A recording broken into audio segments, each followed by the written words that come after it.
Hi friends, ನಾನು Manoj Kumar SH.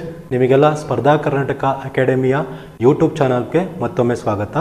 ನಾವು western ಘಾಟ್ಸಿಗೆ related ಕಮಿಟಿಗಳ ಬಗ್ಗೆ ನೋಡ್ತಾ ಇದ್ವಿ. ಹಳೆ ಸ್ಲೈಡಲ್ಲಿ ಹಳೆ ಕ್ಲಾಸಲ್ಲಿ ಮಾಧವ್ ಗಾಡ್ಗಿಲ್ ಅವರ ಬಗ್ಗೆ ತಿಳ್ಕೊಂಡಿದ್ವಿ. ನೆಕ್ಸ್ಟ್ ಮುಂದುವರೆದ ಭಾಗವಾಗಿ ಕಸ್ತೂರಿ ರಂಗನ್ ವರದಿಯ ಬಗ್ಗೆ ಇವತ್ತು ತಿಳ್ಕೊಳ್ಳೋಣ ಫ್ರೆಂಡ್ಸ್. ಅದಕ್ಕಿಂತ ಮುಂಚೆ ನೀವೆಲ್ಲರೂ ನಮ್ಮ ಯೂಟ್ಯೂಬ್ ಚಾನಲ್ಗೆ ಸಬ್ಸ್ಕ್ರೈಬ್ ಆಗಿಲ್ಲ ಅಂದರೆ ಸಬ್ಸ್ಕ್ರೈಬ್ ಆಗಿ ಹಾಗೂ ಬೆಲ್ ಬಟನ್ ಪ್ರೆಸ್ ಮಾಡಿ ಕಂಟಿನ್ಯೂಸ್ ನೋಟಿಫಿಕೇಷನನ್ನು ಪಡೀರಿ ಫ್ರೆಂಡ್ಸ್. ಆ್ಯಂಡ್ ಸ್ಪರ್ಧಾ ಕರ್ನಾಟಕ ಅಕಾಡೆಮಿಯಿಂದ ಒಂದು ಮೊಬೈಲ್ ಆ್ಯಪನ್ನು ಲಾಂಚ್ ಮಾಡಿದ್ದೀವಿ. ಈ ಮೊಬೈಲ್ ಆ್ಯಪಲ್ಲಿ 60 days course available. All basic concepts have been cleared. ಎಲ್ಲರೂ ಈ ಆ್ಯಪಿನ ಸದುಪಯೋಗನ ಪಡೆದುಕೊಳ್ಳಿ. Just for 999 rupees only. Okay, 60 days course ಇರುತ್ತೆ. ಎಲ್ಲ ತರಗತಿಗಳನ್ನು ಇದರಲ್ಲಿ ನೀವು ಕಾಣ್ಬೋದು ಫ್ರೆಂಡ್ಸ್. ಆ್ಯಂಡ್ ನಮ್ಮ ಆಫ್ಲೈನ್ ಕ್ಲಾಸಸ್ ಕೂಡ ಈ ಲಾಸ್ಟ್ ವೀಕಿಂದ ಸ್ಟಾರ್ಟ್ ಆಗಿದೆ. November 17th ಇಂದ it is going on and you can join it any time. And ಇಲ್ಲಿನ ಫೆಸಿಲಿಟೀಸ್ ಏನೇನಿದೆ ಅಂತ ಹೇಳಬೇಕು ಅಂದರೆ mock tests are available. Weekly ಮೋಕ್ test ಇರುತ್ತೆ. ಲೈಬ್ರರಿ ಫೆಸಿಲಿಟಿ ಇದೆ. ಹಾಗೆ PG for boys and girls separate ಆಗಿದೆ. ಹಾಗೂ ವಾಟ್ಸಪ್ ಮತ್ತು ಟೆಲಿಗ್ರಾಮ್ ಗ್ರೂಪಿಗೂ ನೀವು ಕೂಡ ಜಾಯ್ನ್ ಆಗ್ಬೋದು. ಮತ್ತು ಏನೇ ಡೌಟ್ಸ್ಗಳಿದ್ರು ಕ್ಲಾಸಿನ ಬಗ್ಗೆ, ತರಗತಿಗಳ ಬಗ್ಗೆ, ಕೋರ್ಸಿನ ಬಗ್ಗೆ ನೀವು ಮಾಹಿತಿಗಾಗಿ ಕೆಳಗೆ ನಿರ್ಮಿಸಿರುವ ನಂಬರ್ಗಳನ್ನು ಕಾಂಟ್ಯಾಕ್ಟ್ ಮಾಡಿ friends. Okay, let's move on to the class directly. ಇವತ್ತು ಕಸ್ತೂರಿ ರಂಗನ್ ವರದಿ ಬಗ್ಗೆ ನೋಡೋಣ.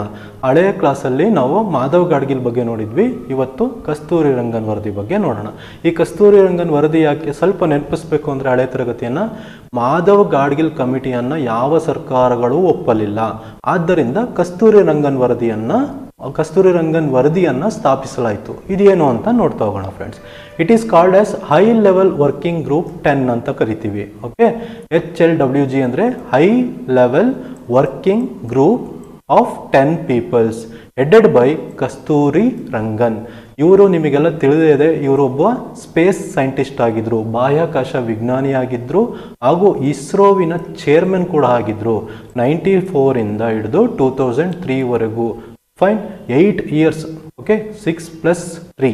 ಓಕೆ, 9 years ಕಂಟಿನ್ಯೂಸ್ ಆಗಿ ಇವರು ಇಸ್ರೋವಿನ ಚೇರ್ಮನ್ ಆಗಿದ್ದಂತಹ ಒಬ್ಬ ವಿಜ್ಞಾನಿ ಆಗಿದ್ದಾರೆ. ಇವರ ಅಧ್ಯಕ್ಷತೆಯಲ್ಲಿ ಈ ಸಮಿತಿಯನ್ನು ರಚಿಸಿದ್ರು. 10 ಜನದ ಒಂದು ಸಮಿತಿ ಇದಾಗಿತ್ತು. ಫೈನ್, ಈ ಸಮಿತಿಯನ್ನ ಉನ್ನತ ಮಟ್ಟದ ಕಾರ್ಯಗುಂಪು 10 ಅಂತ ಕರೆಯುತ್ತೇವೆ. ಇದನ್ನ ಬಾಹ್ಯಾಕಾಶ ವಿಜ್ಞಾನಿಯಾದ ಇಸ್ರೋದ ಮಾಜಿ ಮುಖ್ಯಸ್ಥರಾದ ಕಸ್ತೂರಿ ರಂಗನ್ ಅಧ್ಯಕ್ಷತೆಯಲ್ಲಿ ಇದನ್ನು ಸ್ಥಾಪಿಸಿದ್ವಿ. ಓಕೆ, ಇವರ ಇಂಪಾರ್ಟೆಂಟ್ ರೆಕಮೆಂಡೇಶನ್ಸ್ ನೋಡೋಣ. Instead of total areas of Western Ghats as considered in Madhav Gadgil, only 37% of total area be brought under ESA ಅಂತ ಇವರು ಹೇಳಿದ್ರು. ಅಂದ್ರೇನು, ಮಾಧವ್ ಗಾಡ್ಗಿಲ್ ಅವರು ಇಡೀ ಪಶ್ಚಿಮ ಘಟ್ಟದ ಪರ್ವತ ಶ್ರೇಣಿಗಳನ್ನು ESA ಆಗಿ, ಎಕಲಾಜಿಕಲಿ ಸೆನ್ಸಿಟಿವ್ ಏರಿಯಾಸ್ ಅಂತ, ಸೂಕ್ಷ್ಮ ಪ್ರದೇಶಗಳಾಗಿ ಇಡೀ ವೆಸ್ಟರ್ನ್ ಘಾಟ್ಸನ್ನು ಗುರುತಿಸಿದ್ರು. ಇವರು ಅದನ್ನು ಕೇವಲ 37%ಗೆ ಇಳಿಸಿದ್ದಾರೆ friends. It comes up to nearly 60,000 square kilometer. Okay, ಸೂಕ್ಷ್ಮ ಪ್ರದೇಶಗಳು ಅಂತ ಏನು ಕರಿತೀವಿ, ಪರಿಸರ ಸೂಕ್ಷ್ಮ ಪ್ರದೇಶಗಳನ್ನು 37% ಪಶ್ಚಿಮ ಘಟ್ಟದ 37% ಇದನ್ನು ನೆನ್ಪಿಟ್ಕೊಳ್ಳಿ friends. Okay, let's move on to next slide. ಇನ್ನೇನು ನೆಕ್ಸ್ಟ್, ಈ also banned mining quarrying and sand mining in ESA. ಈ 37% ಏನು ಗುರುತಿಸ್ತಾರಲ್ಲ, ಇಲ್ಲಿ ಇವರು ಕೂಡ ಮೈನಿಂಗು, ಕ್ವೈರಿಂಗು ಇವನ್ನೆಲ್ಲದನ್ನು ಬ್ಯಾನ್ ಮಾಡಿ ಅಂತ ಹೇಳಿದ್ರು. ಮತ್ತು ಕರೆಂಟ್ ರನ್ನಿಂಗ್ ಮೈನಿಂಗ್ಸ್ಗಳು ಏನಿರ್ತವೆ, it should be phased out. ಅಂದರೆ ಬರುವ ದಿನಗಳಲ್ಲಿ ನಡೆಯುತ್ತಿರುವಂತಹ ಗಣಿಗಾರಿಕೆಗಳನ್ನು ನೀವು ನಿಲ್ಲಿಸಿ, ಅದನ್ನು ಮತ್ತೆ ರಿನ್ಯೂವಲ್ ಮಾಡಬೇಡಿ, ಮತ್ತೆ ಮುಂದುವರ್ಸೋಕ್ಕೆ ಅವಕಾಶನ ಕೊಡಬೇಡಿ ಅಂತ ಇವರು ಕೂಡ ಹೇಳಿದ್ರು ಫ್ರೆಂಡ್ಸ್. ಓಕೆ, ಗಣಿಗಾರಿಕೆ, ಕ್ವೈರಿಂಗ್ ಅಂದರೆ ಇಟ್ ಈಸ್ ಕಲ್ಲುಗಾರಿಕೆ. ಓಕೆ, ಆಮೇಲೆ ಮಣ್ಣಿನ ಗಣಿಗಾರಿಕೆಯನ್ನು ಮಾಡಬಾರ್ದು ಅಂತ ಹೇಳಿದ್ದಾರೆ ಫ್ರೆಂಡ್ಸ್ ಇವರು. ಓಕೆ, ಚಾಲ್ತಿಯಲ್ಲಿರುವ ಗಣಿಗಾರಿಕೆಗಳನ್ನು ನಿಲ್ಲಿಸುವಂತೆ ಹಂತವಾಗಿ ನಿಲ್ಲಿಸಿ, ಯಾವಾಗ ಅದರದ್ದು ಲೀಸ್ ಟೈಮ್ ಮುಗಿಯುತ್ತೆ ಆವಾಗ ಯು ಮಸ್ಟ್ ಸ್ಟಾಪ್ ಅಂತ ಹೇಳಿದ್ರು. ಇನ್ನೊಂದು, ನ್ಯೂ ಥರ್ಮಲ್ ಪವರ್ ಪ್ಲಾಂಟ್ಸನ್ನು ಇವರು ಬೇಡ ಅಂತ ಹೇಳಿದ್ರು, ಆದರೆ ಹೈಡ್ರೋ ಪವರ್ಸ್ಗಳನ್ನು ಅಲೋ ಮಾಡಿದ್ರು ವಿತ್ ರಿಸ್ಟ್ರಿಕ್ಷನ್ಸ್. ಓಕೆ, ಅವ್ರೇನು ಹೇಳಿದ್ರು, ಬಿಗ್ ಡ್ಯಾಮ್ಸ್ಗಳು ಮಾಡೋ ಹಾಗಿಲ್ಲ ಅಂತ ಹೇಳಿದ್ರಲ್ವಾ, ಇವರು ಅದಕ್ಕೆ ಪರ್ಮಿಷನ್ ಕೊಟ್ಟರು, ಆದರೆ ಕಂಡೀಷನಲ್ ಪರ್ಮಿಷನ್. ಅದಕ್ಕೆ ಡೀಟೇಲ್ಡ್ ಸ್ಟಡಿ ಆಗಿ ಅದು ತುಂಬ ಪರಿಸರಕ್ಕೆ ಹಾನಿ ಮಾಡೋದಿಲ್ಲ ಅನ್ನೋದಾದರೆ ಅದನ್ನು ಕೊಡ್ಬೋದು ಅಂತ ಹೇಳಿದ್ದಾರೆ. ಓಕೆ, ಉಷ್ಣ ಸ್ಥಾವರಗಳನ್ನು ಇವರು ಮಾಡಬೇಡಿ ಅಂತ ಹೇಳಿದ್ರು ಫ್ರೆಂಡ್ಸ್. ಓಕೆ, ನೆಕ್ಸ್ಟ್ ಕ್ಯಾಟಗರಿಯಲ್ಲಿ ರೆಡ್ ಇಂಡಸ್ಟ್ರೀಸ್ ಅಂತ ಏನು ಕರಿತೀವಿ ಅಂದರೆ ನಮ್ಮ ಇಂಡಸ್ಟ್ರಿಗಳನ್ನು ನಾವು red, orange, yellow, white, okay 4 ಬಣ್ಣಗಳಲ್ಲಿ, ಓಕೆ ಕೆಂಪು, ಆಮೇಲೆ ಯೆಲ್ಲೋ ಅಂದರೆ ಹಳದಿ, ಆರೆಂಜ್ ಕಲರು ಮತ್ತು ವೈಟ್ ಕಲರ್ 4 ವಿಂಗಡಿಸ್ತೀವಿ. ಅಂದರೆ ರೆಡ್ ಅಂದರೆ most polluting industry, pollution index ಮೇಲೆ ಅದನ್ನು ನಾವು ಅಂದರೆ ಮಾಲಿನ್ಯದ ಸೂಚ್ಯಂಕಗಳಿದ್ದಾವೆ, ಅವುಗಳ ಆಧಾರದ ಮೇಲೆ ನಾವು ಕೆಂಪು, ಹಳದಿ, ಆರೆಂಜ್ ಆ್ಯಂಡ್ ವೈಟ್ ಕಲರ್ ಅಂತ ಡಿಫ್ರೆನ್ಷಿಯೇಟ್ ಮಾಡಿದ್ದೀವಿ. ಅದು ಎಷ್ಟು ಮಲಿನ ಮಾಡ್ತವೆ ಅದು ರೆಡ್ಡಿಗೆ ಹೋಗ್ತವೆ. ಮಲಿನ ಕಡಿಮೆ ಇರುವಂತಹ ಇಂಡಸ್ಟ್ರಿಗಳು ವೈಟ್ ಕ್ಯಾಟಗರಿಗೆ ಬರ್ತವೆ. ಅದೇ ರೀತಿ ಇವರು ಕೂಡ ರೆಡ್ ಇಂಡಸ್ಟ್ರಿಯನ್ನು ಬ್ಯಾನ್ ಮಾಡಿದ್ರು. ಅಂದರೆ ತುಂಬ ಪೊಲ್ಯೂಟ್ ಮಾಡುವಂತಹ ಇಂಡಸ್ಟ್ರಿಗಳನ್ನು ESAಯಲ್ಲಿ ಮಾಡುವಂತಿಲ್ಲ. ಅಂದ್ರೇನು, ಕೆಂಪು ವಲಯಕ್ಕೆ ಸೇರಿದ ಅತ್ಯಂತ ಹೆಚ್ಚು ಮಲಿನಕಾರಕ ಕಾರ್ಖಾನೆಗಳನ್ನು ಇವರು ಕೂಡ ನಿಷೇಧಿಸಿದರು. ಫೈನ್, ಇವು ಅವರ ಇಂಪಾರ್ಟೆಂಟ್ ರೆಕಮೆಂಡೇಶನ್ಸ್ ಆಗಿತ್ತು. ಫೈನ್, ಈಗ ಒಂದು ಸ್ಲೈಡಲ್ಲೇ ನಾವು ನೋಡಬೇಕು ಅಂದರೆ ಡಿಫ್ರೆನ್ಸಸ್ ಏನಿದೆ ಅಂತ ಸಮರೈಸ್ ಮಾಡೋಣ. ಇದು ಡಿಫ್ರೆನ್ಸ್ ಬಿಟ್ವೀನು ಕೂಡ KS ಪ್ರಿಲಿಮ್ಸಲ್ಲಿ ಕೂಡ ಕೇಳ್ತಾರೆ, ಮೇನ್ಸಲ್ಲೂ ಕೂಡ ಕೇಳ್ಬೋದು, ಹಾಗೆ SAಯಲ್ಲೂ ನೀವು ಬಳಸ್ಕೋಬೋದು. ಏನಂತ, ಈಗ ಫಾರ್ ಎಕ್ಸಾಂಪಲ್ KS ಪ್ರಿಲಿಮ್ಸಲ್ಲಿ ವೆಸ್ಟರ್ನ್ ಘಾಟ್ಸಿನ ಕಮಿಟಿಯ ಬಗ್ಗೆ ಕೆಳಗೆ ನೀಡಿರುವ ಹೇಳಿಕೆಗಳನ್ನು ಗಮನಿಸಿ ಅಂದು ಮಾಧವ್ ಗಾಡ್ಗಿಲ್ ಅವರು ಪೂರ್ಣ ಪರ್ವತ ಶ್ರೇಣಿಯನ್ನು ಎಕಲಾಜಿಕಲಿ ಸೆನ್ಸಿಟಿವ್ ಏರಿಯಾವಾಗಿ ಗುರುತಿಸಿದ್ರು. ಆದರೆ ಕಸ್ತೂರಿ ರಂಗನ್ ಅವರು 50% ಭಾಗವನ್ನು ಮಾತ್ರ ಪರಿಸರ ಸೂಕ್ಷ್ಮ ವಲಯವಾಗಿ ಗುರುತಿಸಿದ್ರು ಅಂತ ಏನಾದ್ರು ಸ್ಟೇಟ್ಮೆಂಟ್ ಕೊಟ್ಟರೆ ಇಟ್ ಈಸ್ ರಾಂಗ್. ಯಾಕೆಂದರೆ 37%. ಓಕೆ, ಈ ಥರ ಸ್ಟೇಟ್ಮೆಂಟ್ ಬೇಸ್ಡ್ ಕ್ವಶನ್ಸು ಕೇಳ್ತಾರೆ. ಆದ್ದರಿಂದ ಒಂದು ಸ್ಲೈಡಲ್ಲಿ ಒಂದ್ಸರಿ ಸಮರೈಸ್ ಮಾಡೋಣ. Entire western Ghats as ecologically sensitive area, ಪೂರ್ತಿ ಪರ್ವತ ಶ್ರೇಣಿಯನ್ನು ಪಶ್ಚಿಮ ಘಟ್ಟವನ್ನು ಪರಿಸರ ಸೂಕ್ಷ್ಮ ಪ್ರದೇಶವಾಗಿ ಮಾಡಿದ್ರು. ಇವರು ಕೇವಲ 37% ಮಾತ್ರ. ಫೈನ್, ಆ್ಯಂಡ್ ಇವರ ಇನ್ನೊಂದು ಅಪ್ರೋಚ್ ಏನಿತ್ತು, ಬಾಟಮ್ ಅಪ್ ಅಪ್ರೋಚ್. ಅಂದ್ರೇನು, ಅಡ್ಮಿನಿಸ್ಟ್ರೇಷನ್ ನೀವು ಹೇಗೆ ಮಾಡಬೇಕು ಅಂದರೆ ಕೆಳಗಡೆಯಿಂದ ಮೇಲಕ್ಕೆ ಹೋಗಬೇಕು. ಅಂದರೆ ಗ್ರಾಮ ಸಭಾದಿಂದ ಸ್ಟಾರ್ಟ್ ಮಾಡಿ, ನೀವು ಅವರ ಒಪ್ಪಿಗೆಯನ್ನು ಪಡೆಯಿರಿ ಫಸ್ಟು ಏನೇ ಮಾಡಬೇಕು ಅಂದರೆ ಅಂತ ಇತ್ತು. ಓಕೆ, ಕನ್ಸರ್ವೇಷನ್ ವಿತ್ ಗ್ರಾಮ ಸಭಾ playing crucial role in decision making. ಯಾವುದೇ ನಿರ್ಧಾರ ತಗೋಬೇಕು ಅಂದರೂ ಗ್ರಾಮ ಸಭಾದ ಒಪ್ಪಿಗೆಯಿಂದ ಸ್ಟಾರ್ಟ್ ಆಗಬೇಕು ಅಂತ ಇವ್ರು ಹೇಳಿದ್ರು. ಆದರೆ ಇವರು ಡಿಸಿಷನ್ ಮೇಕಿಂಗ್ ಹೇಗಿತ್ತು ಅಂದರೆ, ಇದು ಪ್ರೈಮರ್ಲಿ ಗೌರ್ಮೆಂಟ್ ಹೆಂಗಾರು ಡಿಸಿಷನ್ ತೊಗೊಬೋದು, ಫಾರೆಸ್ಟ್ ಆಫೀಸರ್ಸ್ಗಳು, ಬ್ಯೂರೋಕ್ರಸಿ ಇವರಿಂದನೇ ಸ್ಟಾರ್ಟ್ ಮಾಡ್ಕೊಬೋದು ಅಂತ ಇವ್ರು ಹೇಳಿದ್ದಾರೆ. ಗ್ರಾಮ ಸಭಾಕ್ಕೆ ಇವರು ಅಧಿಕಾರ ಕೊಡಲಿಲ್ಲ. ಓಕೆ, ಮೂರನೇದಾಗಿ ಏನಂತಾರೆ, the recommended recognition of 3 ecologically sensitive areas and complete ban of construction of high capacity storage dams mining in EAZ 1. ಹೌದಾ, 3 ವಲಯವಾಗಿ ವಿಂಗಡಿಸಿದ್ರು. ಹಾಗೆ ಇವರು ಹೈ ಕೆಪಾಸಿಟಿ ಡ್ಯಾಮ್ಸ್ ಅಂದರೆ ತುಂಬ ದೊಡ್ಡದಾದಂಥ ಡ್ಯಾಮ್ಗಳನ್ನು, ಅಣೆಕಟ್ಟುಗಳನ್ನು ಕಟ್ಟುವಂತಿಲ್ಲ, ಸ್ಯಾಂಡ್ ಮೈನಿಂಗ್ ಮಾಡುವಂತಿಲ್ಲ ಅಂತ ಹೇಳಿದರು. ಆದರೆ ಇವರು ಹೈಡ್ರೋ ಎಲೆಕ್ಟ್ರಿಸಿಟಿ ಪವರ್ನ ಪರ್ಮಿಷನ್ ಕೊಟ್ಟರು, ಅಂದರೆ ಕಂಡೀಷ್ನಲ್ ಪರ್ಮಿಷನ್ ಕೊಟ್ಟರು. ಆದರೆ ಕ್ವೈರಿಂಗ್ ಮೈನಿಂಗ್, ಸ್ಯಾಂಡ್ ಮೈನಿಂಗ್ ಇವರು ಕೂಡ ಬ್ಯಾನ್ ಮಾಡಿದ್ರು. ಓಕೆ, ಸಾರಿ.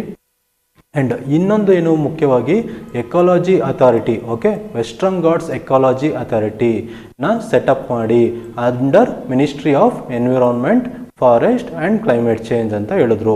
ಏನಕ್ಕೆ, ವೆಸ್ಟರ್ನ್ ಘಾಟ್ಸ್ಗಳನ್ನು ನೋಡ್ಕೊಳ್ಳೋದಕ್ಕೆ ಮಾಧವ್ ಗಾಡ್ಗಿಲ್ ಅವರು. ಅದೇ ಇವರು ಬಂದರೆ, ಇವರು ಪೊಲ್ಯೂಷನ್ ಕಂಟ್ರೋಲ್ ಬೋರ್ಡು ಮತ್ತು ಸ್ಟೇಟ್ ಬಯೋಡೈವರ್ಸಿಟಿ ಬೋರ್ಡ್ಸ್ಗಳಿರ್ತಾವಲ್ವ, ಇವನ್ನ ನೀವು ಸ್ಟ್ರೆಂಥ್ ಮಾಡಿ ಇವುಗಳಿಗೆ ಅಧಿಕಾರಗಳನ್ನು ಕೊಡಿ. ಓಕೆ, ಪರಿಸರ ಮಾಲಿನ್ಯ ನಿಯಂತ್ರಣ ಪ್ರಾಧಿಕಾರಗಳು ಇರ್ತವೆ, ಆಮೇಲೆ ಜೀವ ವೈದ್ಯತೆಯ ಪ್ರಾಧಿಕಾರಗಳಿರ್ತವೆ, ಅವುಗಳಿಗೆ ಅಧಿಕಾರವನ್ನು ಕೊಡಿ. ಆದ್ದರಿಂದ ನೀವು ಬೇಕಾದ್ರೆ ಅಡ್ಮಿನಿಸ್ಟ್ರೇಷನನ್ನು ಮಾಡ್ಬೋದು ಅಂತ ಹೇಳಿದ್ರು. ಇವರು western central level, state level, district ಲೆವೆಲ್ಗೆ ಫೇವರ್ ಮಾಡಲಿಲ್ಲ. ಸ್ಟೇಟ್ ಲೆವೆಲಲ್ಲಿ ಈ ಬೋರ್ಡ್ಸ್ಗಳಿಗೆ ಜಾಸ್ತಿ ಪವರ್ಸ್ಗಳನ್ನ ಕೊಡಿ ಅಂತ ಹೇಳಿದ್ದಾರೆ. ಓಕೆ, ಈ ಥರ ಡಿಫ್ರೆನ್ಸ್ಗಳು ನಿಮಗೆ ತಿಳಿದಿರಲಿ friends. Right, let's move on to next slide.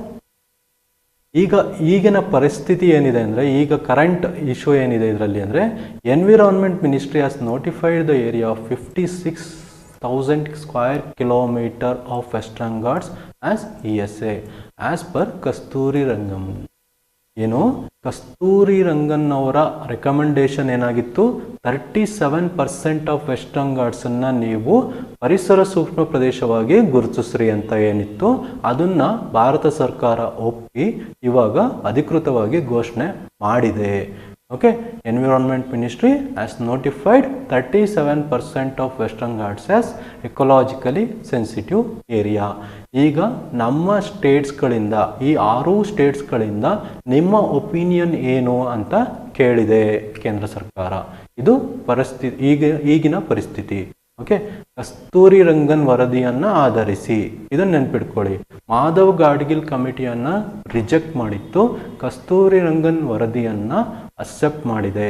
Accept ಮಾಡಿ 56,000 ಸ್ಕ್ವೇರ್ ಕಿಲೋಮೀಟರ್ಸ್ ಆಫ್ ಏರಿಯಾನ ಇದು ESA ಆಗಿ ಪರಿಸರ ಸೂಕ್ಷ್ಮ ಪ್ರದೇಶವಾಗಿ ಗುರುತಿಸಿದೆ. ಓಕೆ, ಈಗ ಸರ್ಕಾರಗಳು ಇದಕ್ಕೆ ಏನಾದ್ರು ಆಕ್ಷೇಪಣೆಗಳಿದ್ರೆ ಸಲ್ಲಿಸ್ಬೋದು. ಅದೇ ಇವಾಗ ಎಲ್ಲ ಸರ್ಕಾರಗಳು ಆಕ್ಷೇಪಣೆಗಳನ್ನು ಸಲ್ಲಿಸ್ತಾ ಇದ್ದಾವೆ. ಆದ್ದರಿಂದ ಇದು ವೆರಿ ಇಂಪಾರ್ಟೆಂಟ್ ಆಗಿದೆ ಎಕ್ಸಾಮಿನೇಷನ್ ಪಾಯಿಂಟ್ ಆಫ್ ವ್ಯೂ. ಈಗ ಕಂಟಿನ್ಯೂಸ್ ಆಗಿ ಪೇಪರಲ್ಲೂ ನೋಡ್ತಾ ಇರ್ತೀರಾ ನೀವೆಲ್ಲ, ಇದಕ್ಕೆಲ್ಲ ಅಬ್ಜೆಕ್ಷನ್ಸ್ಗಳು ರೈಸ್ ಆಗ್ತಾ ಇದ್ದಾವೆ. Fine, let's move on to next slide. ಇನ್ನೊಂದು ಕಮಿಟಿ ಇದೆ, ಇದು ಒಂದು ಇಂಪಾರ್ಟೆಂಟೇ, ಈಗಿನ ಎಕ್ಸಾಮ್ಸ್ಗಳಲ್ಲಿ ಕೇಳ್ಬೋದು. ಓಮನ್ ವಿ ಓಮನ್ ಅಂತೇಳಿ, ಇದು ಕೇರಳ ಸರ್ಕಾರ ಮಾಡಿದಂತಹ ಒಂದು ಕಮಿಟಿಯಾಗಿದೆ. ಏನಕ್ಕೆ ಮಾಡಿದ್ರು? ಕಸ್ತೂರಿ ರಂಗನ್ ವರದಿಯನ್ನು ಅಧ್ಯಯನ ಮಾಡೋದಕ್ಕೆ ಕೇರಳ ಸರ್ಕಾರ ನೇಮಿಸಿರುವಂತಹ ಒಂದು ಸಮಿತಿ ಇದಾಗಿದೆ. ಓಕೆ, ಇದು ಕೇಂದ್ರ ಸರ್ಕಾರ ಮಾಡಿರೋದಂತ ಕೇರಳ ಸರ್ಕಾರ ಮಾಡಿರೋದು ನೆನ್ಪಿಟ್ಕೊಳ್ಳಿ. ಇದನ್ನು ಕೂಡ ಎಕ್ಸಾಮಲ್ಲಿ ಕೇಳ್ಬೋದು. ಕೇರಳ ಸರ್ಕಾರವು ಕಸ್ತೂರಿ ರಂಗನ್ ವರದಿಯನ್ನು ಅಧ್ಯಯನ ಮಾಡಲು ರಚಿಸಿದ ಕಮಿಟಿ ಯಾವುದು? ಓಮನ್ ವಿ ಓಮನ್ ಅನ್ನುವ ವ್ಯಕ್ತಿ. ಓಕೆ, ಇದನ್ನು ನೆನ್ಪಿಟ್ಕೊಳ್ಳೋದು ತುಂಬ ಸುಲಭ. ಕೇರಳದ CM ನೆನ್ಪಿಟ್ಕೊಂಡ್ರು ಇದನ್ನು ಆನ್ಸರ್ ಮಾಡ್ತೀರಾ, ತಿಳಿದಿರಲಿ ಫ್ರೆಂಡ್ಸ್. ಓಕೆ, ಇದೆಲ್ಲ ನೀವು ನೋಡಿದ್ಮೇಲೆ ಇಲ್ಲಿ ಏನು ಅನ್ನಿಸ್ತಾ ಇದೆ? We must debate on development, conservation or environment protection. Okay, ಅಭಿವೃದ್ಧಿಯ ಅಥವಾ ಸಂರಕ್ಷಣೆಯ ಅಥವಾ ಪರಿಸರ ರಕ್ಷಣೆಯ, ಈ ಥರ ನಿಮಗೆ ಎಸ್ಸೆಗಳು ಟಾಪಿಕ್ಗಳು ಬರ್ತವೆ. ಓಕೆ, ಇಲ್ಲಿ ನೀವು ಅದನ್ನು ಡಿಬೇಟ್ ಮಾಡಬೇಕಾಗತ್ತೆ. ಓಕೆ, ಈಗ ನೋಡಿ, ರೀಸೆಂಟಾಗಿ ನಾವೆಲ್ಲ ನೋಡಿದ್ದೀವಿ, ಕರ್ನಾಟಕ ಲಾಸ್ಟ್ 3 ವರ್ಷದಿಂದನೂ ಕೂಡ ಫ್ಲಡ್ಸ್ ಫೇಸ್ ಮಾಡ್ತಾ ಇದೆ. ಏನಕ್ಕೆ ಈ ಫ್ಲಡ್ಸ್ ಆಗ್ತಾ ಇದೆ? ವೆಸ್ಟರ್ನ್ ಘಾಟ್ಸಲ್ಲಿ ಮಳೆ ಏನು ಜಾಸ್ತಿ ಆಗಿಲ್ಲ, ಮುಂಚೆ ಇದ್ದಷ್ಟೇ ಮಳೆ ಇದೆ, ಆದರೆ ಕೆಲವು ದಿನಗಳಲ್ಲಿ ಬರ್ತಾ ಇದೆ. ಅದು ಬಿಕಾಸ್ ಆಫ್ ಕ್ಲೈಮೇಟ್ ಚೇಂಜ್. ಹಾಗೆ ಬಂದಿದ್ರೂ ಕೂಡ ಪಶ್ಚಿಮ ಘಟ್ಟಗಳಿಗೆ ಆ ನೀರನ್ನು ಹಿಡಿದಿಟ್ಟುಕೊಳ್ಳುವ ಸಾಮರ್ಥ್ಯ ಇತ್ತು. ಆ ಸಾಮರ್ಥ್ಯ ಇವಾಗ ಕಡಿಮೆ ಆಗ್ತಾ ಇದೆ. ಏನಕ್ಕೆ ಕಡಿಮೆ ಆಗ್ತಿದೆ? ಮರಗಳು ಕಡಿಮೆ ಆಗ್ತಿದೆ, ಕಾಡು ಕಡಿಮೆ ಆಗ್ತಾ ಇದೆ. ಕಾಡು ಕಡಿಮೆ ಆಗೋದ್ರಿಂದ ಏನಾಗುತ್ತೆ? ಮಳೆ ನೀರು ಬಿದ್ದಿದ್ದು ಪೂರ್ತಿ ಹರಿದು ಹೋಗ್ತಾ ಇದೆ. ಅದೇ ಮರ ಇದ್ದಿದ್ದರೆ ಅಲ್ಲಿ ನೀರು ಹಿಂಗ್ಸೋದು, ನೀರನ್ನು ಹರಿಯೋದಕ್ಕೆ ಬಿಡ್ತಿರ್ಲಿಲ್ಲ, ತಡೆಗೋಡೆಗಳು ಮಾಡ್ತಿದ್ವು, ಅವು ಮಣ್ಣನ್ನು ಹಿಡ್ದಿಡ್ಕೊತಾ ಇದ್ವು. ಈಗ ಸಾಯಿಲ್ ಎರೋಷನ್ ಜೊತೆಗೆ ಇಡೀ ಬೆಟ್ಟಗಳನ್ನು ಕುಸಿಯೋದನ್ನು ನೋಡ್ತಾ ಇದ್ದೀರಾ. ಯಾಕೆ ಬೆಟ್ಟಗಳು ಕುಸಿತಾ ಇದ್ದಾವೆ? This is one of the reason. ಮರಗಳು ಬುಡಗಳನ್ನು ನೀಟಾಗಿ ಎಲ್ಲ ಸ್ಪ್ರೆಡ್ ಮಾಡಿ ರೂಟ್ಸ್ಗಳನ್ನು, ಬೆಟ್ಟವನ್ನು ಹಿಡಿದಿಟ್ಕೊಳ್ಳುವಂಥ ಶಕ್ತಿ ಇತ್ತು ಮುಂಚೆ. ಅವಾಗೆಲ್ಲ ನಮಗೆ ನಾವು ಸಣ್ಣವರಿದ್ದಾಗೆಲ್ಲ ತುಂಬ ಲ್ಯಾಂಡ್ ಸ್ಲೈಡ್ಸ್ಗಳು ನೋಡ್ತಾನೆ ಇರಲಿಲ್ಲ. ಈಗ ಯಾಕೆ ಜಾಸ್ತಿ ಆಗ್ತಾ ಇದೆ? Because of this deforestation of Western Ghats, mining, quarrying, construction of huge dams. ನೀರು ಅಷ್ಟು ಕೋಟಿ ಲೀಟರ್ಸ್ಗಳ ನೀರೇನಿರುತ್ತೆ, ಆ ನೀರಿನ ಭಾರ ಕೂಡ ವೆಸ್ಟರ್ನ್ ಘಾಟ್ಸ್ ಮೇಲೆ ಅಧಿಕವಾಗ್ತಾ ಇದೆ. ಅದೇ ರೀತಿ ನಾವು ಅನೇಕ ಡೆವಲಪ್ಮೆಂಟಲ್ ಪ್ರಾಜೆಕ್ಟ್ಸ್ಗಳು ಏನು ಮಾಡ್ತೀವಿ, ಈ ಕನ್ಸ್ಟ್ರಕ್ಷನ್ ಆ್ಯಕ್ಟಿವಿಟೀಸ್ಗಳು, ರೋಡ್ ಮಾಡೋದು, ಇವಾಗೆಲ್ಲ ಅವಾಗ ಒಂದು ಬೆಟ್ಟ ಹೀಗಿದೆ ಅಂದಾಗ ಮಧ್ಯದಲ್ಲಿ ನೀವು ರೋಡ್ ಮಾಡಿದ್ರೆ ಅಲ್ಲಿ ಅದರದ್ದು ಕಂಟಿನ್ಯೂಟಿ ಹೋಗುತ್ತೆ, ಅದರದ್ದು ವೈಬ್ರೇಷನ್ಸ್ಗಳು ಕಂಟಿನ್ಯೂಸ್ ಆಗಿ ಡೆಸ್ಟ್ರಾಯ್ ಮಾಡ್ತಾ ಇದೆ. ರೋಡ್ಗಳಲ್ಲಿ ಕಂಟಿನ್ಯೂಸ್ ಆಗಿ ಹೆವಿ ವೆಹಿಕಲ್ಸ್ಗಳು ಓಡಾಡೋದು, ಅದು ಮತ್ತು ಲೀನಿಯರ್ ಪ್ರಾಜೆಕ್ಟ್ಸ್ಗಳು, ಈ ಪವರ್ ಲೈನ್ ಪ್ರಾಜೆಕ್ಟ್ಸ್ಗಳು, ಇದಕ್ಕೆಲ್ಲ ಅಪೋಸಿಷನ್ಸ್ ಬರ್ತಾ ಇದೆ ಕರ್ನಾಟಕದಲ್ಲಿ, ಕೊಡಗುವಲ್ಲಿ ಎಕ್ಸ್ಪೆಷಲಿ. ಯಾಕೆ? ಮತ್ತು ಈ ರೆಸಾರ್ಟ್ ಕಲ್ಚರ್ಗಳು ಇವು ಕೂಡ ಕಾಡನ್ನು ನಾಶ ಮಾಡ್ತಾ ಇದ್ದಾರೆ. ಅಲ್ಲಿನ ನ್ಯಾಚುರಲ್ ಸ್ಟ್ರೀಮ್ಸ್ಗಳು, ಜರಿಗಳು ಏನಿರ್ತವೆ ಅವುಗಳನ್ನು ಡಿಸ್ಟರ್ಬ್ ಮಾಡಿದ್ದಾರೆ, ಆ ಕಡೆ ಈ ಕಡೆ ಸ್ಪ್ರೆಡ್ ಆಗಿದೆ. ಈ ಥರ ಅನೇಕ ತೊಂದರೆಗಳನ್ನು ನಾವು ಮಾಡಿದ್ದೀವಿ. ಆದ್ದರಿಂದನೇ ಕರ್ನಾಟಕದಲ್ಲಿ ಮುಂಚೆಕ್ಕಿಂತ ಹೆಚ್ಚು ಹಾನಿ ಆಗ್ತಾ ಇರೋದು ಈ ಪರಿಸರದ ನಾಶದಿಂದ, ಪಶ್ಚಿಮ ಘಟ್ಟಗಳನ್ನು ಹಾಳು ಮಾಡಿರುವುದರಿಂದ. ಅದೇ ರೀತಿ ಕೇರಳ ಫ್ಲಡ್ಸ್ಗಳನ್ನು ನೋಡಿದ್ದೀರಾ, ಮಹಾರಾಷ್ಟ್ರದಲ್ಲಿ ಫ್ಲಡ್ಸ್ಗಳನ್ನು ನೋಡಿದ್ದೀರಾ. All because of destruction of Western Ghats. ಯಾರೂ ಒಪ್ತಾ ಇಲ್ಲ, ಎಲ್ಲರಿಗೂ ಅಭಿವೃದ್ಧಿ ಅನ್ನೋ ಹೆಸರಲ್ಲಿ ಪರಿಸರವನ್ನು ನಾಶ ಮಾಡ್ತಾ ಇದ್ದೀವಿ ನಾವು. Okay, this year north Karnataka ನಿಮಗೆಲ್ಲ ಗೊತ್ತಾಯಿದೆ ಹೇಗೆ ಅಷ್ಟೊಂದು ಫ್ಲಡ್ಸ್ ಬರ್ತಾ ಇದೆ. ಯಾಕೆ? ನೀರು ಪಶ್ಚಿಮ ಘಟ್ಟದಲ್ಲಿ ಜಾಸ್ತಿ ಇಂಗ್ತಾ ಇಲ್ಲ, ಕಾಡಲ್ಲೇ ಉಳಿತಾ ಇಲ್ಲ, ಗ್ರೌಂಡ್ ವಾಟರ್ ಜಾಸ್ತಿ ಆಗ್ತಿಲ್ಲ. ಯಾಕೆ ಅಂದರೆ ಮರಗಳಿಲ್ಲ, ಮರಗಳು ಕಾಡುಗಳು ಇಲ್ಲ, ಜರಿಗಳನ್ನು ನಾವು ಆ ಕಡೆ ಈ ಕಡೆ ಡೈವರ್ಟ್ ಮಾಡ್ತಾ ಇದ್ದೀವಿ. ಕನ್ಸ್ಟ್ರಕ್ಷನ್ ರೋಡ್ಸ್ಗಳು ಬಂದಾಗೂ ಜರಿಗಳು ಆ ಕಡೆ ಈ ಕಡೆ ಸ್ಪ್ರೆಡ್ ಆಗ್ತವೆ. ಆ ಥರ ನ್ಯಾಚುರಲ್ ಫ್ಲೋನ ಹಾಳು ಮಾಡ್ತಾ ಇದ್ದೀವಿ. ಓಕೆ, ಈ ಥರ ನೀವು ಡಿಬೇಟ್ ಮಾಡ್ತಾ ಹೋಗಬೇಕಾಗತ್ತೆ. ಏನು ಮಾಡಬೇಕು ಅದಕ್ಕೆ ಅಂತೇಳಿ ಡಿಬೇಟ್ ಮಾಡಬೇಕಾಗತ್ತೆ. ಓಕೆ, ಎಸ್ಸೆಗಳಲ್ಲಿ ಈ ಥರ ಕಾನ್ಸೆಪ್ಟ್ಸ್ಗಳು ತುಂಬ ಕೇಳ್ತಾರೆ. ಇದಕ್ಕೆ ನೀವು ಪ್ರಿಪೇರ್ ಆಗಿರಿ friends. Okay, let's move on to next slide. Important gaps in Western Ghats. Okay, ಈಗ ರಿಪೋರ್ಟಿನ ಬಗ್ಗೆ ನಿಮಗೆ ಮಾಹಿತಿ ಕೊಟ್ಟಾಯಿತು.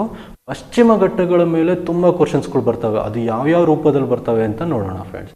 ಓಕೆ, ಗ್ಯಾಪ್ಸ್ಗಳ ಬಗ್ಗೆ ಕೇಳ್ತಾರೆ. ಓಕೆ, ಘಾಟ್ಗಳ ಬಗ್ಗೆ ಕೇಳ್ತಾರೆ. ಓಕೆ, ಆಗುಂಬೆ ಘಾಟ್ ಎಲ್ಲಿದೆ, ಆಗುಂಬೆ ಘಾಟ್ ಯಾವ ಯಾವ ಜಿಲ್ಲೆಗಳನ್ನು ಸಂಪರ್ಕಿಸುತ್ತೆ. ಓಕೆ, ಈ ಥರ ಕ್ವಶನ್ಸ್ಗಳು ಕೇಳ್ತಾರೆ. ಆಗುಂಬೆ ಘಾಟ್ ಉಡುಪಿ ಮತ್ತು ಶಿವಮೊಗ್ಗವನ್ನು ಕನೆಕ್ಟ್ ಮಾಡುತ್ತೆ. ಮತ್ತು ಆಗುಂಬೆಯ ವಿಶೇಷತೆ ನಿಮಗೆಲ್ಲ ಗೊತ್ತಿದೆ. It is called as south Cherrapunji. ಅಂದರೆ ಸೌತ್ ಅಂದರೆ ದಕ್ಷಿಣ ಭಾರತದಲ್ಲಿ ಅತಿ ಹೆಚ್ಚು ಮಳೆ ಬೀಳುವ ಪ್ರದೇಶ ಅಂತ ಇದು ಗುರುತಿಸ್ಕೊಂಡಿದೆ. ಓಕೆ, ಮತ್ತು ಇಲ್ಲಿನ ವಿಶೇಷತೆ ಇನ್ನೊಂದು, ಸನ್ಸೆಟ್ ತುಂಬ ಚೆನ್ನಾಗಿ ಕಾಣುತ್ತೆ. ಹಾಗೆ ಕಿಂಗ್ ಕೋಬ್ರಾಗಳಿಗೆ ಇದು ಹೋಮ್ ಲ್ಯಾಂಡ್. ಓಕೆ, ಪ್ರಪಂಚದ ಅನೇಕ ಸ್ನೇಕ್ ಎಕ್ಸ್ಪರ್ಟ್ಸ್ಗಳು, ಉರಗ ತಜ್ಞರು ಆಗುಂಬೆಯಲ್ಲಿ ಬಂದು ಅಧ್ಯಯನ ಮಾಡ್ತಾರೆ. ಅಷ್ಟು ವೆರೈಟಿ ಡೈವರ್ಸಿಟಿ ಇಲ್ಲಿದೆ. ಅದರಲ್ಲೂ ಕಾಳಿಂಗ ಸರ್ಪದ ಮೂಲ ಸಂತತಿ ಇರುವುದು ಆಗುಂಬೆ ಪ್ರದೇಶದಲ್ಲಿ. ಓಕೆ, ಆ ರೀತಿ ಆ ಪ್ಲೇಸಿನ ಒಂದು 3 to 5 ಪಾಯಿಂಟ್ಸ್ಗಳು ನಿಮಗೆ ತಿಳಿದಿರಲಿ ಫ್ರೆಂಡ್ಸ್. ಅದೇ ರೀತಿ ಚಾರ್ಮುಡಿ ಘಾಟನ್ನು ನೀವು ತಗೊಂಡ್ರೆ ದಕ್ಷಿಣ ಕನ್ನಡ ಹಾಗೂ ಚಿಕ್ಕಮಗಳೂರು ಇವೆರಡನ್ನ ಕನೆಕ್ಟ್ ಮಾಡುತ್ತೆ. ಶಿರಾಡಿ ಘಾಟಿಗೆ ತಗೊಂಡ್ರೆ ನಾವು ದಕ್ಷಿಣ ಕನ್ನಡ ಹಾಗೂ ಹಾಸನವನ್ನು ಕನೆಕ್ಟ್ ಮಾಡುತ್ತೆ. ಓಕೆ, ನೀವು ಶಿರಾಡಿ ಘಾಟ್ ಇದೆಯಲ್ಲ, it is most used ghat in Karnataka. Okay, ಈ ಘಾಟನ್ನು ನಾವು ಅತಿ ಹೆಚ್ಚಾಗಿ ಬಳಸ್ತೀವಿ. ಓಕೆ, ಬೆಂಗಳೂರು ಮಂಗಳೂರು ಕನೆಕ್ಟ್ ಮಾಡೋದು ಇದೇ ಘಾಟು, ಮೈಸೂರು ಬೆಂಗಳೂರಿಗೂ ಇದೇ ಘಾಟೇ ಅತಿ ಮುಖ್ಯ. Okay, Shiradi ghat connects Dakshina Kannada with Haasan. And Hulikal ghat ಅಂತ ಬಂದರೆ ಈ ಘಾಟು ಈಗ ಇಂಪಾರ್ಟೆಂಟ್ ಏನಕ್ಕಾಗಿದೆ ಅಂದರೆ, ಹುಲಿಕಲ್ ಘಾಟು ಆಗುಂಬೆಗಿಂತ ಅತಿ ಹೆಚ್ಚು ಮಳೆಯನ್ನು ಪಡಿತಾ ಇದೆ. ಓಕೆ, ಬಾಲೆ ಬೆರೆ ಘಾಟ್ ಅಂತಲೂ ಇದನ್ನು ಕರೀತಾರೆ. It connects Udupi and Shivamogga.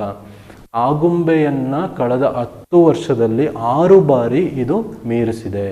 Okay, ಆದ್ದರಿಂದ ಈಗ ಅತಿ ಹೆಚ್ಚು ಮಳೆ ಬೀಳುತ್ತಿರುವ ಪ್ರದೇಶವಾಗಿ ಹುಲಿಕಲ್ ಹೊರಹೊಮ್ಮಿದೆ. ಓಕೆ, ಆದ್ದರಿಂದ ನೆನ್ಪಿಟ್ಕೊಳ್ಳಿ, Hulikal ghat is known for heavy Reigns.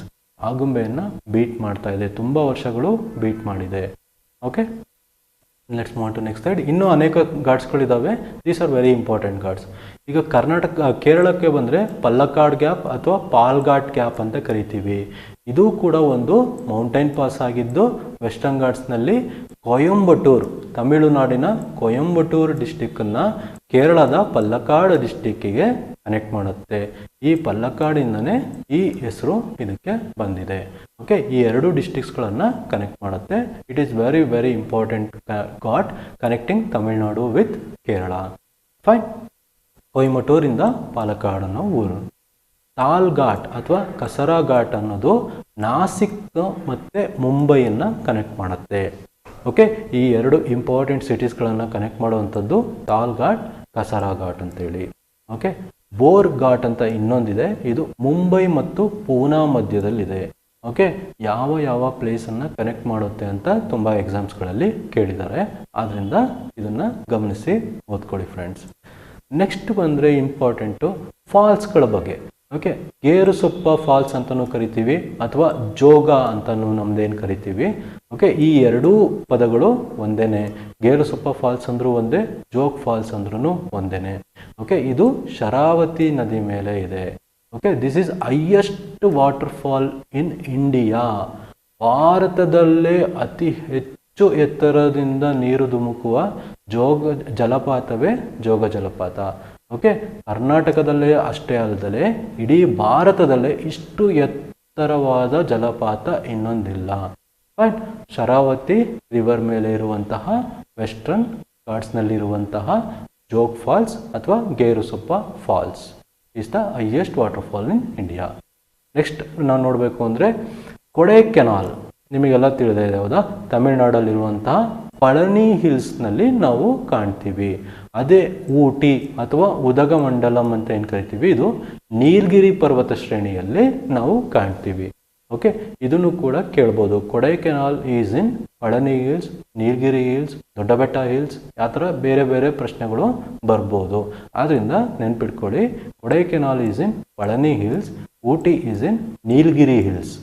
Fine, ನೆನಪಿರಲಿ. ತಮಿಳುನಾಡಿನ ವಿಶ್ವಪ್ರಸಿದ್ಧ ಕೊಡೈಕೆನಾಲ್ ಪಳನಿ ಬೆಟ್ಟದಲ್ಲಿದ್ದು, ಊಟಿಯು ನೀಲಗಿರಿ ಪರ್ವತ ಶ್ರೇಣಿಯಲ್ಲಿದೆ. ಊಟಿಯ ಇನ್ನೊಂದು ಹೆಸರು ಬಂದು Udhagamandalam. Fine, let's move on to next slide. Highest ಪಾಯಿಂಟ್ಸ್ಗಳಿಗೆ ಬರೋಣ. ಈಗ ಅನಮುಡಿ ಅಂತ ಒಂದು ಪ್ರದೇಶ ಇದೆ. 2695 meters in Kerala. Is the highest peak in Western Ghats. ಇಡೀ ಪರ್ವತ ಶ್ರೇಣಿಯಲ್ಲೇ ಅತಿ ಎತ್ತರವಾದ ಪ್ರದೇಶ ಬಂದು ಅನಮುಡಿ. ಓಕೆ, ಅನಮುಡಿ ಪರ್ವತವು ಪಶ್ಚಿಮ ಘಟ್ಟದ ಎತ್ತರದ ಪ್ರದೇಶವಾಗಿದ್ದು ಕೇರಳದಲ್ಲಿ ನಾವು ಕಾಣಬಹುದು. ಫೈನ್, ಅದೇ ರೀತಿ ಕರ್ನಾಟಕದಲ್ಲಿ ಮುಳ್ಳಯ್ಯನಗಿರಿ. ಓಕೆ, ಇದು ಕೂಡ ತುಂಬ ಎಕ್ಸಾಮ್ಸಲ್ಲಿ ಬಂದಿದೆ. ಓಕೆ, ಸಿಂಪಲ್, ಒಂದ್ಸರಿ ಓದಿದ್ರೆ ಸಾಕು ನೆನಪಿರುತ್ತೆ. Mullayanagiri is the highest peak in Karnataka with 1950 meters above sea level. Okay, sea ಲೆವೆಲಿಂದ ನಾವು ಇದನ್ನು ಹೇಳ್ತೀವಿ. ಎಷ್ಟು ಹೈಟಲ್ಲಿದೆ ಅಂತ ಸಮುದ್ರ ಮಟ್ಟದಿಂದ ನಾವು ಹೇಳುವಂಥದ್ದು. 1950 ಮೀಟರ್ಸ್ ಉದ್ದದಲ್ಲಿದೆ. ಅದ್ರ ಪಕ್ಕದಲ್ಲಿರುವ ಬಾಬುಡಂಗಿರಿ ನೆಕ್ಸ್ಟ್ ಸ್ಟೇಜಸ್ಸಲ್ಲಿ ಬರುತ್ತೆ. ಕುದುರೆಮುಖ. ಓಕೆ, ಇವೆಲ್ಲ 2, 3, 4 ಪ್ಲೇಸಸ್ಸಲ್ಲಿ ಬರುತ್ತೆ.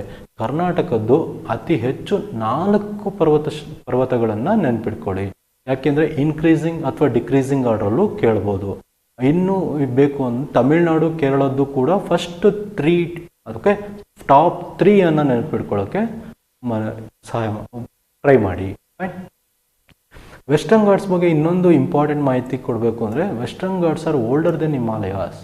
ಓಕೆ, ನಮ್ಮ ಹಿಮಾಲಯ ಪರ್ವತ ಶ್ರೇಣಿ ಏನಿದೆ ಅದಕ್ಕಿಂತ ವಯಸ್ಸಿನಲ್ಲಿ ತುಂಬ ದೊಡ್ಡದು Western Ghats. Okay, millions of years ಇಂದ ವೆಸ್ಟರ್ನ್ ಘಾಟ್ಸ್ ಪರ್ವತ ಶ್ರೇಣಿಗಳು ಇದ್ದಾವೆ. ಓಕೆ, ಅದನ್ನು ನೆನ್ಪಿಟ್ಕೊಳ್ಳಿ. ಇದನ್ನು ಸ್ಟೇಟ್ಮೆಂಟ್ ವೈಸಲ್ಲಿ ಕೇಳ್ಬೋದು. ಮತ್ತು ಬೇರೆ ಬೇರೆ ನೇಮ್ಸ್ ಏನು ಕರೀತಾರೆ, ವೆಸ್ಟರ್ನ್ ಘಾಟ್ಸನ್ನು ಸಹ್ಯಾದ್ರಿ ಅಂತ ಕರೀತಾರೆ. ಎಲ್ಲಿ? ಮಹಾರಾಷ್ಟ್ರದಲ್ಲಿ. ಅದೇ ರೀತಿ ಶಾಯ ಪರ್ವತಂ ಅಂತ ಕೇರಳದಲ್ಲಿ ಕರೀತಾರೆ. ಮಲೆನಾಡು ಅಥವಾ ಸಹ್ಯಾದ್ರಿ ಅಂತ ಕರ್ನಾಟಕದಲ್ಲಿ ಕರಿತೀವಿ. ನೀಲಗಿರಿ ಮಲೈ, ಓಕೆ, ತಮಿಳುನಾಡಲ್ಲಿ ಕರೆಯುವಂಥದ್ದು. ಓಕೆ, ಈ ಥರ ಡಿಫ್ರೆಂಟ್ ನೇಮ್ಸ್ಗಳನ್ನು ಕೂಡ ಮ್ಯಾಚ್ ದ ಫಾಲೋಯಿಂಗಲ್ಲಿ ಕೇಳ್ಬೋದು. ಆದ್ದರಿಂದ ನೆನ್ಪಿಟ್ಕೊಳ್ಳಿ. ನಿಮಗೆಲ್ಲ ಮತ್ತಿನ್ನೊಂದು ಇಂಪಾರ್ಟೆಂಟ್ ಏನು ಓದಬೇಕಿಲ್ಲಿ ಅಂದರೆ, ರಿವರ್ ಆರಿಜಿನ್ ಪ್ಲೇಸ್ಗಳು. ನಾನು ಹೇಳಿದೆ ಅಲ್ವಾ, ಫಸ್ಟ್ ಸ್ಲೈಡಲ್ಲಿ ಹೇಳಿದ್ದೆ, very many important rivers have birth place in Western Ghats. ಅಂದ್ರೇನು, ಅನೇಕ ಮುಖ್ಯ ಜೀವನದಿಗಳು ಉಗಮ ಸ್ಥಳ ವೆಸ್ಟರ್ನ್ ಘಾಟ್ಸ್ನಲ್ಲಿದೆ, ಪಶ್ಚಿಮ ಘಟ್ಟದಲ್ಲಿದೆ. ಅದರಲ್ಲಿ ಮುಖ್ಯವಾಗಿ ನಮಗೆ ಕಾವೇರಿ ನದಿ. ಓಕೆ, ಕಾವೇರಿ ನದಿಯ ಉಗಮ ಸ್ಥಳ ಬಂದು ತಲಕಾವೇರಿ. ತಲಕಾವೇರಿ ಇರೋದು ಬ್ರಹ್ಮಗಿರಿ ಪರ್ವತ ಶ್ರೇಣಿಯಲ್ಲಿ, ಪಶ್ಚಿಮ ಘಟ್ಟದ ಬ್ರಹ್ಮಗಿರಿ ಪರ್ವತ ಶ್ರೇಣಿಯಲ್ಲಿ ತಲಕಾವೇರಿ ಅನ್ನೋ ಪ್ರದೇಶದಲ್ಲಿ ಈ ಕಾವೇರಿ ನದಿಯ ಉಗಮವಾಗುತ್ತೆ.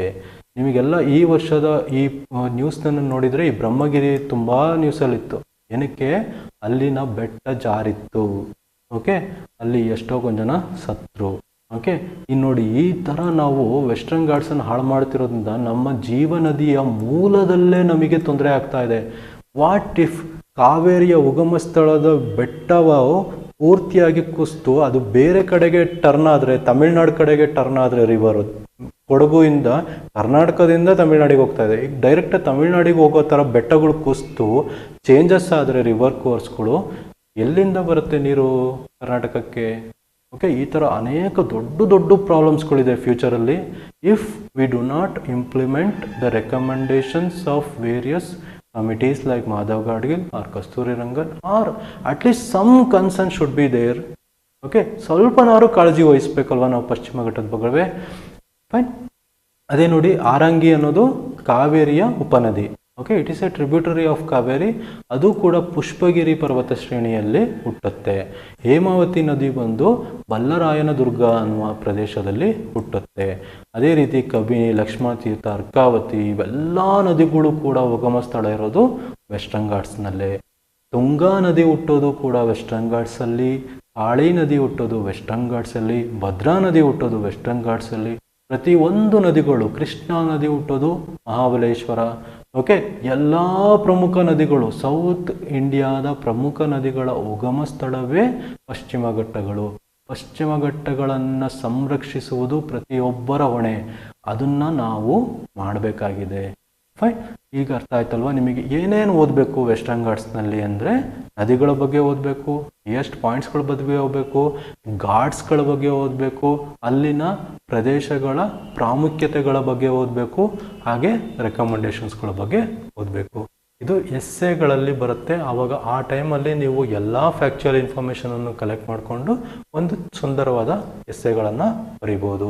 ಹಾಗೆ KS ಮೇನ್ಸ್ನಲ್ಲೂ ಕೂಡ ಅನೇಕ ಪ್ರಶ್ನೆಗಳು ಬರ್ತವೆ ಫ್ರೆಂಡ್ಸ್.